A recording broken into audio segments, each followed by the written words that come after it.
안녕하세요. 양따시교 국어교실. 오늘은 이 단원 효과적인 전달에 대해서 공부해 보도록 하겠습니다. 읽기, 듣기, 말하기 영역입니다. 학습 목표 기억하시기 바랍니다.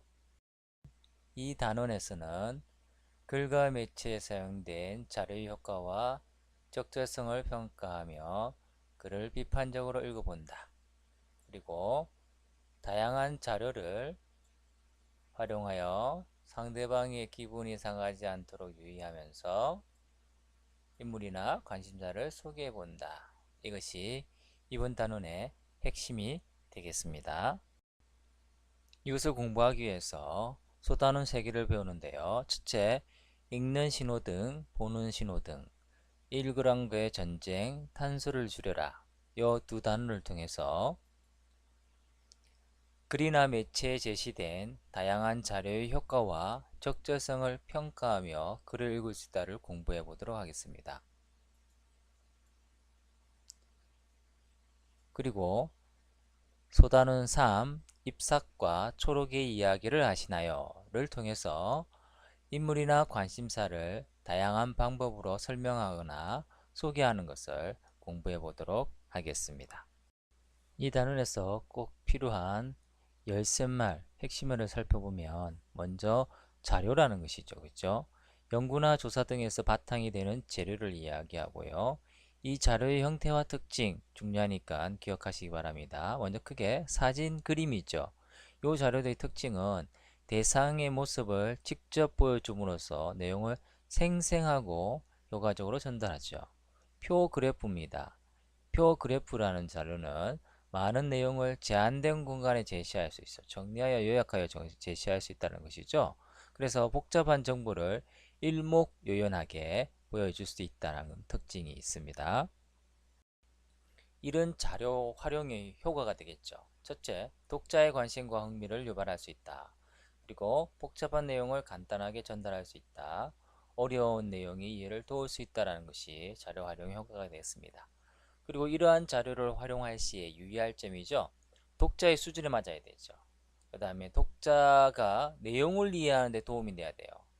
아무리 좋은 자료라도 독자의 수준에 맞지 않거나 내용과 관계없다면 과감하게 그러한 자료를 버려야겠죠. 그 다음 자료의 내용의 정확성, 신뢰성이죠.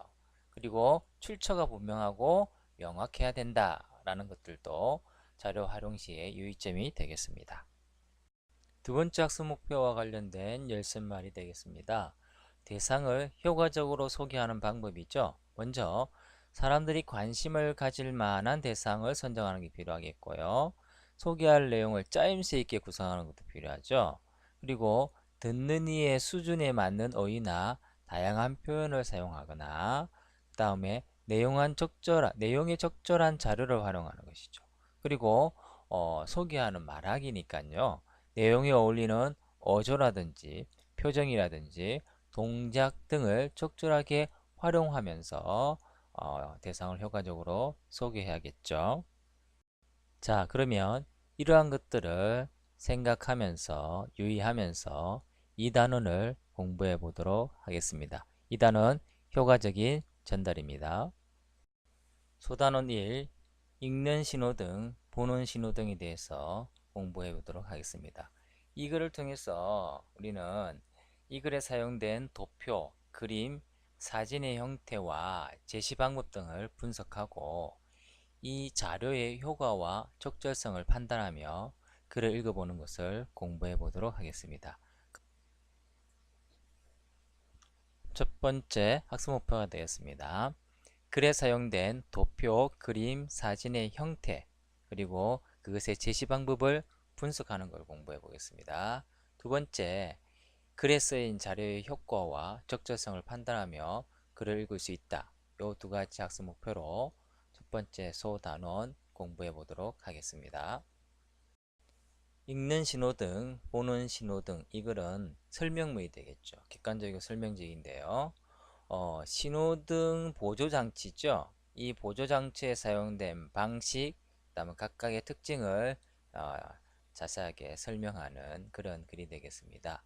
그런데 도표, 그림, 사진 등의 자료들을 제시해서 이 내용을 좀 더 효과적으로 쉽게 이해할 수 있도록 전달하고 있죠. 그리고 이 신호등뿐만 아니라 이와 관련된 일상의 다른 예 등도 예를 들어서 내용의 이해를 돕는 그런 특징이 있겠습니다. 그럼 이 글의 중심 내용을 다음과 같이 한번 정리해 봅시다.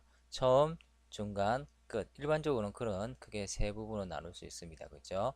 처음은 신호등의 보조 장치의 두 가지 방식에 대해서 이야기를 하고 있죠. 그다음 중간 1은 그래프 방식, 숫자 방식, 신호등 보조 장치가 가진 특징에 대해서 설명하고 있고요. 그 다음에 중간 2에서는요. 이러한 그래프 방식과 숫자 방식을 사용한 또 다른 예예요. 그래프 방식은 연료 계기판이라든지 바늘시계고요. 숫자 방식은 주유기라든지 전자시계의 예를 들면서 또 설명하고 있죠.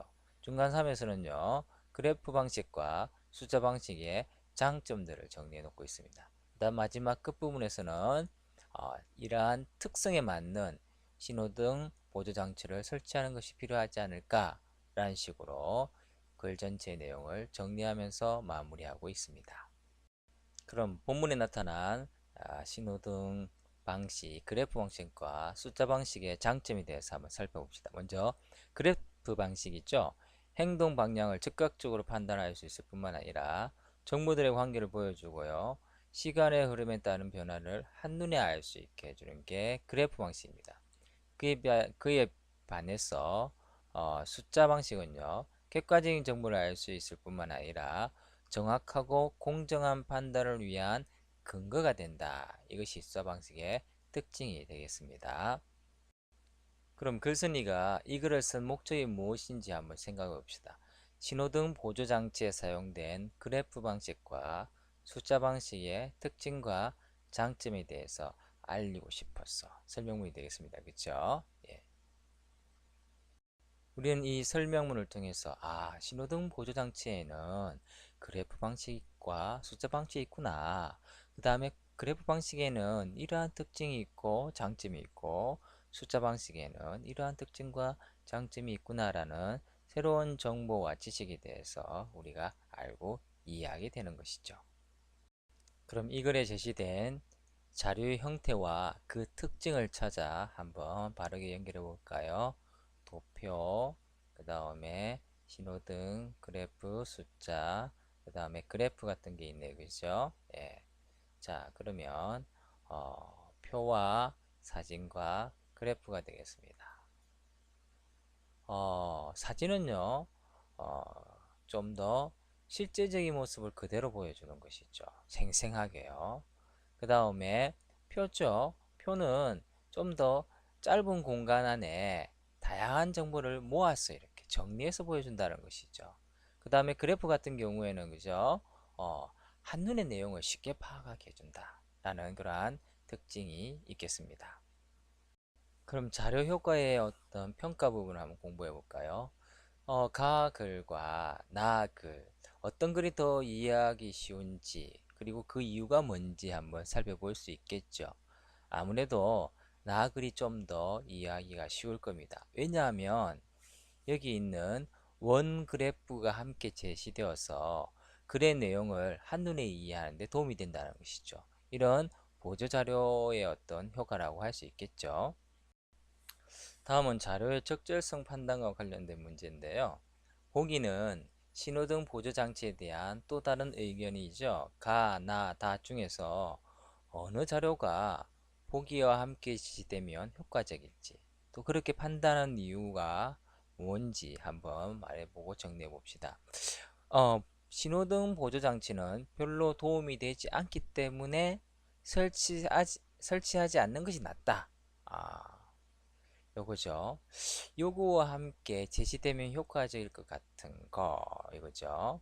먼저 볼까요? 가 신호등 그림, 나 신호등 설치 비용 표, 다 교통 전문가의 의견이 있겠습니다. 그죠?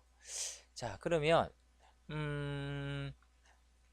이 보기의 내용을 뒷받침할 효과적인 자료가 되겠죠. 아무래도 나라든지 그 다음에 다가 되겠습니다.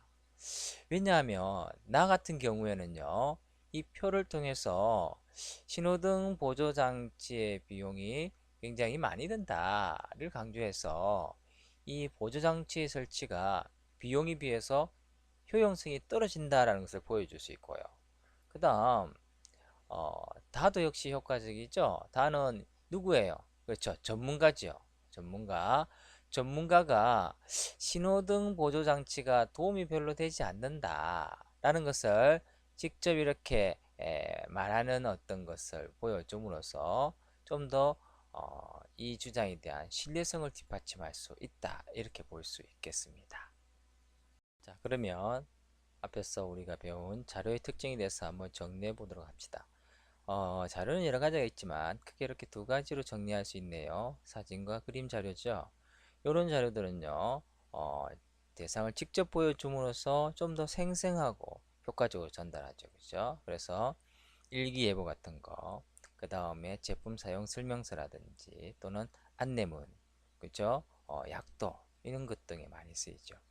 그에 비해서 표라든지 그래프 같은 자료들입니다. 이것은 많은 내용을 제한된 공간에 제시할 수 있죠. 그 다음에 어, 복잡한 정보를 딱 이렇게 일목요연하게 정리해주는, 그래서 독자의 이해를 돕는 그런 특징이 있습니다. 그래서 관찰이나 조사 결과, 통계, 수치 등을 나타낼 때 주로 사용하는 자료가 되겠습니다. 그래서 우리가 어떤 글이냐에 따라서 적절한 자료들을 효과적으로 사용할 때 훨씬 더 전달하고자 하는 것을 잘 쉽게 전달할 수 있겠죠. 자료의 특징, 자료의 효과가 되겠습니다.